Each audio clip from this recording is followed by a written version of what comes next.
Ini untuk pertama sekali ya kita ngobrolnya tentang hal ini ya. Lalu materinya yang mana yang mau dibicarakan? Oh, mungkin mau minta masukannya sih, Pak, dari yang udah kita bikin, kira-kira ada hal yang kurang di bagian apa gitu. Oh, tentunya kan kita mesti lihat dulu keseluruhannya ya, supaya Iya, Pak. bisa bisa untuk diberikan masukan atau koreksi atau tambahan dan sebagainya. Ini, saya mesti tampilkan ya. Tunggu bisa nggak ya tampilkan dari ini Dari ya? yang WhatsApp itu ya, Pak? Iya, oke, kayaknya bisa ya. Oke, Pak, udah bisa, Pak, Kelihatan udah nggak? terlihat. Sudah terlihat, Oke, Pak. baik.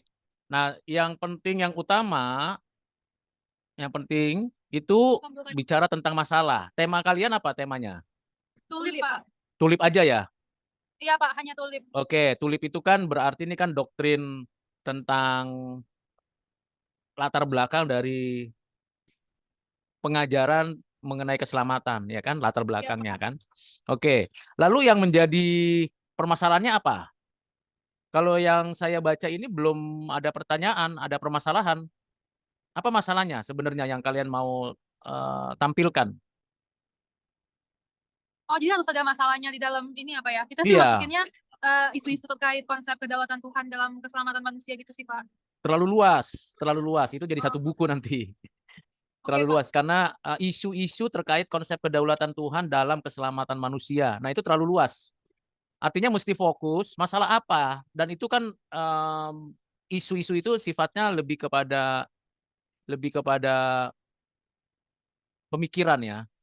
Nah, apa isu yang paling kalian lihat dari tulip dan hukum ini? Masalah apa? Mmm, Karena dari situ kita bisa beranjak untuk melihat ke atas, yaitu latar belakang, dan melihat ke bawah itu pembahasannya. Apa masalahnya? Karena pembahasan. kalau saya baca ini bukan masalah ini. Ini hanya semacam opini. Kalau kira-kira ada saran nggak, Pak, dari Bapak? Ya Misalnya kalau yang lebih gampang dikaitkan gitu, Pak, karena kita juga kayak agak bingung, makanya kita masukin kayak gambaran besarnya gitu dan iya ternyata iya. terlalu luas ya, Pak. Iya iya iya. Kalau lihat dari yang kalian tulis ini kan lebih banyak kepada suatu pemaparan deskripsi saja tentang apa itu tulip. Tidak ada salahnya, tetapi bukan itu yang menjadi latar belakang masalah. Yang menjadi masalahnya apa di dunia hukum? Apa masalahnya di dunia hukum? Di Masalahnya kan kalau hukum itu kan paling tidak ada setidaknya setahu saya ya, tolong koreksi kalau salah. Pertama itu prinsip dasar hukumnya kan adalah prinsipnya adalah keadilan. Itu prinsipnya. Hukum kan untuk menegakkan keadilan berdasarkan dua hal, yaitu kebenaran dan yang kedua adalah kasih atau belas kasihan. Ini prinsip dasarnya hukum. Yang iya, kedua, Pak. kalau kita bicara hukum berarti mesti ada formalnya. Formalnya. Jadi objektifnya apa? Regulasi. Jadi ada peraturan-peraturan itu kalau kita bicara hukum. Jadi peraturan-peraturan itu yang tidak tertulis dan tertulis. Yang tertulis itu hukum positif, yang tidak tertulis jadi hukum sosial, hukum adat dan sebagainya. Hukum, hukumnya, isinya. Yang ketiga adalah perangkat hukumnya. Jadi perangkat itu berkaitan dengan institusional hukum, baik itu dalam pengertian yang melaksanakan hukumnya, yang menegakkan hukumnya, dan bagaimana ketentuan yang berlaku untuk segala kaitannya dengan hukum. Itu kan hukum, ya kan? Misalnya, oh ini mesti ke pihak ini, pihak berwajib, pihak pengadilan, ada pengacara, ada jaksa, ada hakim dan sebagainya. Itu kan bicara institusionalnya. Tadi Iya, Pak. substansinya, yang kedua bicara tentang yang pertama prinsipnya, yang kedua bicara tentang hukumnya secara regulasi, ketentuan hukum tertulis atau tidak tertulis, yang ketiga institusionalnya, dan yang keempat penerapannya, eksekusinya. Ini menurut pendapat saya. Nah, kalau kalian lihat dari materi-materi ajar yang kalian ikuti di Fakultas Hukum dengan mata ajar dan subtopik yang ada, apa masalahnya di dalam dunia hukum yang kalian lihat? Itu dulu. Kita sih sempat mengaitkan terkait penistaan agama ya, Pak, Oke, penistaan di agama. bagian Mhm. pembahasan, Pak, ya.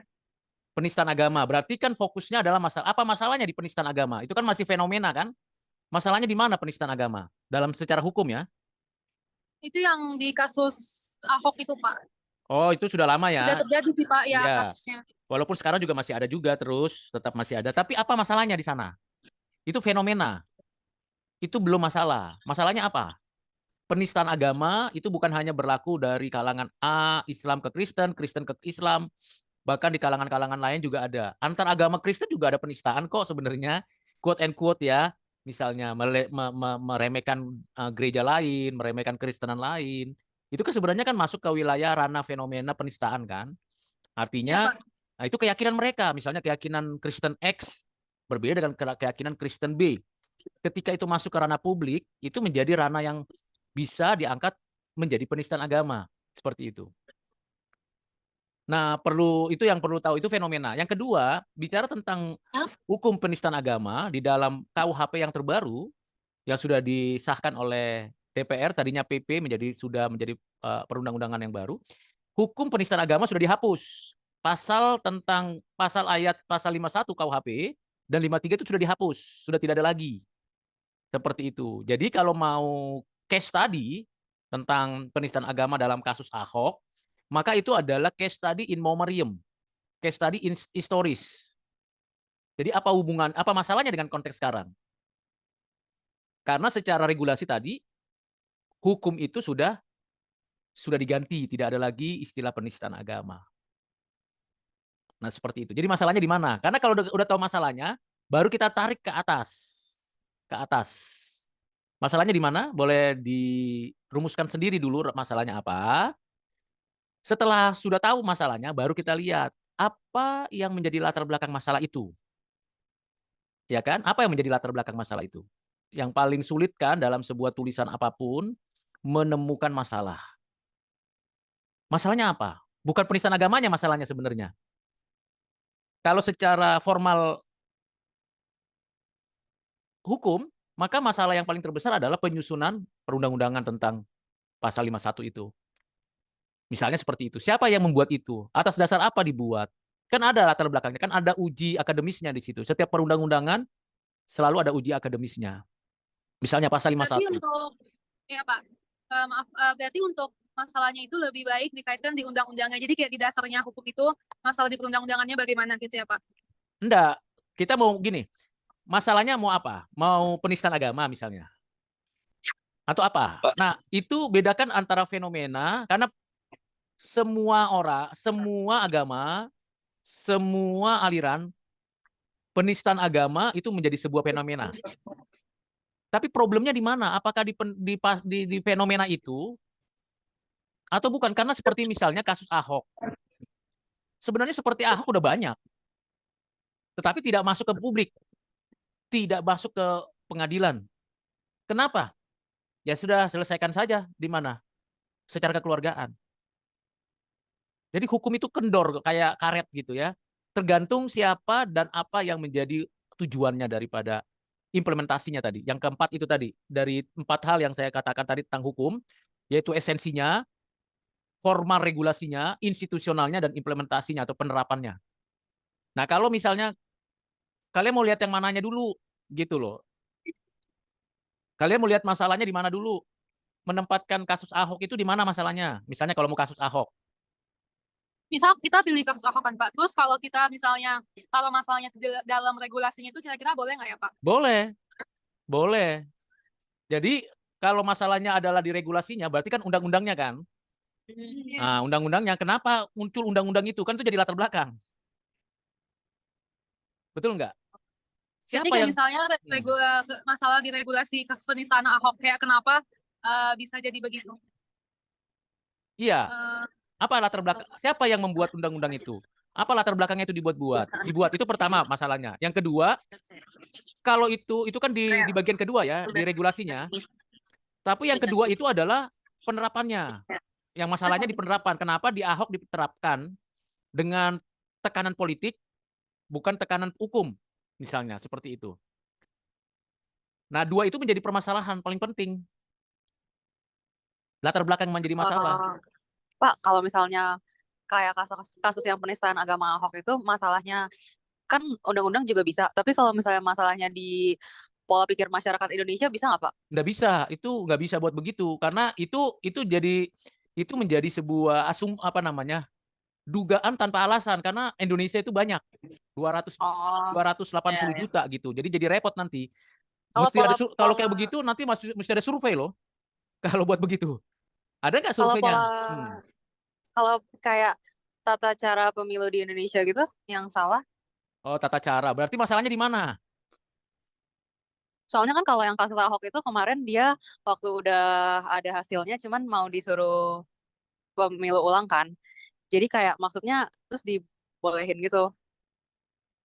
Oh, ya itu saya tahu kasus itu persoalan itu Ya fenomena. jadi Tapi berarti kan masalahnya di itu mana? ada yang masalahnya berarti kan kayak ada yang salah karena hasilnya udah keluar terus pas minta di pemilu ulang itu kayak dilakukan. Jadi terus Ahoknya juga nggak jadi menang. Oh, enggak. Kalau ke situ mah enggak ada, bukan ada pemilu ulang di situ sebenarnya. Karena itu hanya beberapa titik aja yang memang ada kecurangan, terbukti memang ada kecurangan, tapi tidak signifikan untuk memenangkan suara Ahok. Tidak signifikan untuk memenangkan suara Ahok. Kalau urusan itu ya. Tapi kalau urusan sebelumnya, ini kan masalahnya Ya. sekarang kalian mau geser dari masalah hukum, pemilu, pilkada, persoalan pilkada atau persoalan penistaan agama. Ini jangan Tapi digeser dulu. Yang mana? oh tetap penistaan agama aja deh Pak. Oke, jadi karena kalau misalnya politik itu, wah luas sekali nanti ranahnya masuk kemana-mana itu masalah politik. Hmm. Belum bicara kebijakan pilkada, kebijakan pengaturan pemilih dan sebagainya. Nah kalau bicara tentang penistaan agama, apanya yang jadi masalah dalam penistaan agama? Kan gitu, apanya yang menjadi masalah? Menurut kalian lah, lihat-lihat dulu apa yang menjadi masalah ya. Ya. Nah, kalau sudah tahu apa yang menjadi masalah dari penistaan agama, itu yang ditulis di dalam masalah. Berarti kalau penistaan agama kita paling masukinnya undang-undangnya ya Pak. Soalnya kalau masyarakatnya kan tadi terlalu luas Jadi kalau dibilang undang-undang berarti apanya yang jadi masalah jadinya? Kalau undang-undangnya ya, apanya yang jadi masalah di sana? dasar hukumnya. Apalagi? Yang paling lebih kecil lagi?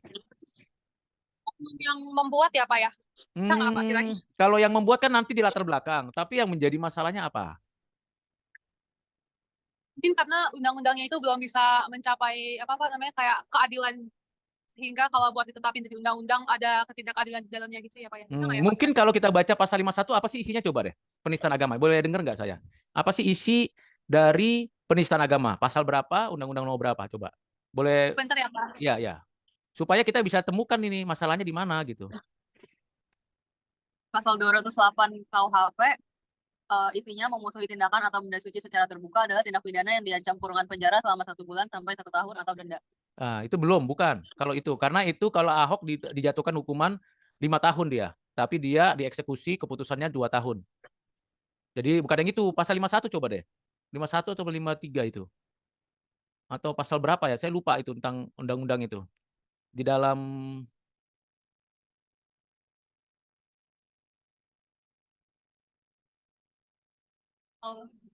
Kalau pasal 51 mengenai jabatan, Pak. mm-mm. Barang siapa yang melakukan perintah jabatan yang diberikan penguasa yang berwenang tidak dipidana. Oh, bukan ya, bukan itu ya. Tentang undang-undang penistaan agama itu ada undang-undang berdasarkan penistaan agama. Nah, apanya yang menjadi masalah di sana? Biasanya ya, coba tolong koreksi saya kalau salah, karena saya juga kurang paham tentang undang-undang. Apakah pasal itu disebut pasal karet? Istilah pasal karet itu apa istilahnya dalam secara akademis ya? Misi Pak, kalau pasal 302 isinya setiap orang di muka umum yang melakukan perbuatan bersifat permusuhan, menyatakan kebencian atau permusuhan, menghasut untuk melakukan permusuhan, kekerasan atau diskriminasi terhadap agama, orang lain, golongan atau kelompok dasar agama atau kepercayaan di Indonesia, dipidana penjara paling lama 5 tahun atau pidana denda paling banyak kategori 5. Itu ayat itu, pasal itu. Oke, itu kalau kita lihat apa masalahnya di situ? Masalahnya menyatakan kebencian atau permusuhan sama menghasut untuk melakukan permusuhan, kekerasan, Oke, diskriminasi terhadap agama. oke. Nah, apa ukurannya dari menyatakan kebencian, menghasut dan sebagaimana? Ada nggak ukurannya di dalam pasal itu? Enggak sih Pak, cuma Nah, sifat. iya, di situ persoalannya. Jadi pasal itu tidak memuat secara rinci apa yang disebut dengan, kalau turunannya kan ada kan? Artinya ada penjelasannya kan? Setiap pasal kan selalu ada penjelasannya kan? Betul nggak? Bener Pak. Iya Pak. Coba baca penjelasannya. Jadi itu Setiap masalahnya. Coba baca penjelasannya. Setiap perbuatan atau pernyataan tertulis maupun lisan yang dilakukan secara objektif, terbatas untuk kalangan sendiri atau bersifat ilmiah mengenai suatu agama atau kepercayaan yang disertai dengan usaha untuk menghindari adanya kata-kata atau susunan kalimat yang bersifat permusuhan, pernyataan kebencian atau permusuhan atau hasutan untuk melakukan kekerasan, diskriminasi atau penodaan, bukan merupakan Iya, kalau bukan merupakan nggak apa-apa, Iya. tapi kan bisa dinegatifkan kan nanti, kan bisa dibalik gitu nanti. Oke, lanjut. Kalau dari pasalnya sih itu apa penjelasannya? Berarti kan ada sesuatu masalah di situ, yaitu penentuan apa di situ yang tidak ada. Penentuannya kurang rinci gitu ya Pak ya. Jadi cakupannya agak sempit Pak. cuman lisan atau tertulis. Nah, itu dia. Itu apa? Maksudnya itu apa? Kan sulit kan? Itu sebabnya itu disebut pasal karet. Jadi orang bisa menafsir, ya kan? Menafsir menurut ya maunya orang yang mengadukan kan? Harusnya kan hukum kan objektif nggak? Sifat hukum kan salah satu objektif kan? Iya Pak. Nah, kalau kalian belajar hukum formal, pasti kan kalian juga tahu apa itu salah satu sifat hukum adalah objektif. Jadi bisa dibuktikan kebenarannya. Nah, kalau itu gimana membuktikannya kalau tidak ada rincian? Karena kan Pak, kebencian, ujaran kebencian itu yang mana gitu. Kalau mau lihat kasusnya Ahok misalnya, kan tidak ada sebenarnya. Maka dalam sidang pengadilan yang saya ikuti, Ahok itu tidak terbukti melanggar undang-undang. Karena tidak ada unsur itu. Jadi persoalannya di mana jadinya? Masalahnya di mana? Tafsir terhadap apa? Pasal itu, sebutkan aja itu masalahnya. Pasal 302 ya Pak. Nah, sebutkan pasalnya. Nah, kalau mau tulis isinya boleh. Jadi bagaimana tafsir terhadap pasal itu? Mungkin ada turunannya, saya nggak tahu turunannya yang mana. Nanti dilihat jelas. Nah, itu kan jadi masalah. Karena masalahnya itulah, maka ada kasus Ahok misalnya dan kasus-kasus yang lain. Padahal setiap orang bisa tafsir salah toh, bisa tafsir benar. Oke, kunci dulu ya, kunci dulu permasalahannya di sana. Nah, apa yang melatar belakangi pasal itu dan apa yang mau kalian tawarkan itu ada di dalam pembahasan. Ada di dalam latar belakang. Jadi apa yang kalian lihat menjadi latar belakang pasal ini. Jadi mesti lihat historisnya.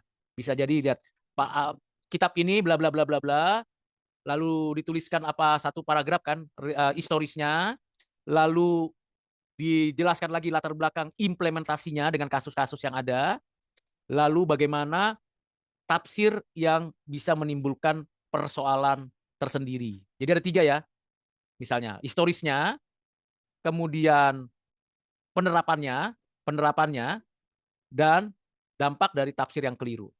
Itu latar belakang terhadap masalah itu. Oke, baru masalahnya tadi ya. Jadi masalahnya bukan tulip ini, doktrin tulip. Jadi repot nantinya. Baru pembahasannya apa? Dijelaskanlah dulu satu paragraf tentang tulip. Satu paragraf aja, nggak usah panjang-panjang. Oh ya Pak. Jadi penjelasan tulip itu di bagian pembahasan ya Pak? Iya dong, kan yang mau dibahas adalah Oh, ya, tulip. oke, baik, Pak. Jadi kalau mau itu kan mau lihat tulipnya. Tulipnya mau lihat yang mananya dulu. Mau lihat total depravity-nya atau tidak mampu totalnya, atau melihat 5-5-nya. Saya sarankan pilih salah satu aja. Oke Pak, kalau misalnya penistaan agama sih sepertinya lebih masuk ke total depravity-nya ya Pak ya. Oke, berarti Itu boleh jelas apa berarti ya? cukup satu itu. Jadi bahas masalah kerusakan total itu kan. Nah, carilah prinsip-prinsip apa yang membuat orang rusak total. Itu satu paragraf. Prinsip Ya kan? Prinsip-prinsip apa yang disebut orang yang rusak total itu? Apa penyebabnya? Apa reasonnya secara Kristen gitu ya? Secara Alkitab, secara wawasan dunia Kristen. Nah, ada pendapat-pendapat ahli di sana kan. Lalu setelah itu, baru paragraf kedua, bahaslah pasal itu. Gitu. Mungkin satu kalimat dengan satu kalimat. Menafsir pasal ini. Gitu. Misalnya kalian jelaskan. Satu kalimat misalnya, apa tadi kalimat pertama itu? Isinya? Pasal 300 berapa tadi itu? Oh, 302 ya Pak? Nah, coba isinya, coba kalimatnya. Bentar ya Pak. Pasal 302, setiap orang di muka umum yang melakukan perbuatan yang bersifat permusuhan, menyatakan kebencian atau permusuhan. Tunggu berhenti di situ, dipenggal-penggal aja itu. Oke. Sampai B doang. Dipenggal, lalu kalian tafsirlah itu. Dalam kacamata orang Kristen yang benar. karena manusia sudah rusak total. Gitu cara membahasnya. Oke, baik Pak. Berarti itu untuk di pembahasan paragraf kedua ya Pak ya? Iya, Terkait paragraf pasal kedua, tersebut. ketiga, keempat, dan seterusnya ya. Sudah selesai semuanya, baru kalian di paragraf terakhir nanti dari pembahasan kesimpulan kalian, apa namanya, pendapat kalian apa gitu. Kan ini pendapat kalian nanti semuanya. Oke, baik Pak. Nah, setelah Berarti itu, yang halaman terakhir itu refleksi dari masing-masing anggota ya Pak ya berarti? ya nanti hasilnya itu apa rumusan yang kalian tawarkan. Jadi Hasilnya itu jangan ini, kalau ini kan masuk Calvinis adalah sistem ini mah namanya copy paste dari pendapat orang. Jadi hasil dari pembahasan kalian itu apa? Gitu. oke baik Pak. Nah, Jadi lebih ke refleksi atau gimana ya Pak kira-kira ya? ya pendapat kelompok hukum lah. Kan bisa cari pertimbangan-pertimbangan hukum. Kan ada 4 tadi kan. Yang saya sebutkan tadi, kalau salah tolong dikoreksi. Pertama, prinsip dasar hukum itu keadilan. Yang kedua, regulasi tidak hanya berdiri sendiri kan, ada undang-undang dasar, ya kan, ada Pancasila dan sebagainya. Yang ketiga, itu institusi. Institusi hukum kan tidak boleh dipolitisasi. Baru yang keempat, implementasi. Dari 4 rangkaian ini, yang pertama tadi prinsip, yang kedua isi, yang ketiga institusi, yang keempat implementasi. Dari keempat rangkaian ini, kalian bahaslah itu. Baru hasilnya kalian buat usulan apa. Sampai sini jelas? Jelas Pak. Oke. Baru kemudian kesimpulan. Kesimpulan itu dari latar belakang dan pembahasan. Kesimpulan dari latar belakang dan pembahasan. Oke, Iya. baik. Nah, referensi itu nggak boleh begini. Nanti kebanyakan tulisan. Jadi tulis aja siapa di dalam kurung. Jadi nggak usah pakai Berarti udah yang in text citation itu ya Pak Iya, ya? Seperti betul. paragraf di atas kita udah masukin sebenarnya. Iya, Cuman itu iya, referensi seperti untuk itu. tambahan aja sih Pak. Ah, Ya, ini baik, nggak Pak. usah. Nanti ngabisin halaman. Kan cuma maksimum 3 halaman untuk isi ya. Kalau referensi Oke. setengah, baru aplikasi. Nah, kalau referensi masing-masing lah ya. Kalau aplikasi kalian mau terapkan bagaimana? Mungkin kalian bisa mengusulkan proyek-proyek tentang penistaan agama, atau kalian bisa Seminar gitu bisa ya Pak ya? misalnya, atau kalian bisa juga terapkan misalnya sosialisasi perubahan pasal 300 itu menurut undang-undang hukum pidana yang terbaru.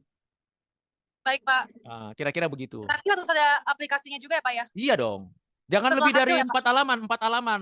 Jadi 3 halaman paling utama, yaitu latar belakang, masalah cukup 1-2 kalimat, kemudian hasil, setelah pembahasan kan baru hasil, pembahasan baru hasil, baru selesai. Kesimpulan. Oke, baik Pak. Jadi ini yang kalian tulis ini mengenai tulip dan sebagainya, coba diformulasikan, diringkes seringkes-ringkesnya dalam 1 paragraf saja. Baru penjelasan yang tadi saya sebutkan latar belakangnya. Oke, baik Pak. Berarti kita lebih fokuskannya itu di bagian yang kasus hukum yang penistaan agama itu ya Pak ya? Iya, gitu. Kalau yang Jadi kita tadi fokusnya di tulip. Oke, baik Pak. oke, kan untuk mengintegrasikan iman dan ilmu pengetahuan. Iya, baik Pak. Nah, apa topiknya? Kalau begitu judulnya apa jadinya? Judulnya. Isu terkait penistaan agama terhadap ketidakselarasannya undang-undang gitu kali Pak. Oke, kalau itu terlalu luas ya. Usulan saya gini, kesalahan atau misinterpretasi terhadap pasal sekian, Undang-undang. pasal sekian dari undang-undang ini, dan dampaknya dalam peradilan terhadap keadilan gitu. Berarti Dampaknya ini ya, terhadap Pak, ya, keadilan gitu. Oke, misinterpretasi Iya. pasal 308 terhadap Nggak usah, nggak pakai terhadap, udah misinterpretasi pasal gini dan implikasinya atau implikasinya terhadap peradilan di Indonesia atau ketidakadilan gitu. Oke, baik Pak. Nanti Jelas akan ya? kita bikin lebih ringkas lagi. Karena kalau Oke. misinterpretasi kan itu sudah menunjuk kepada kerusakan kan.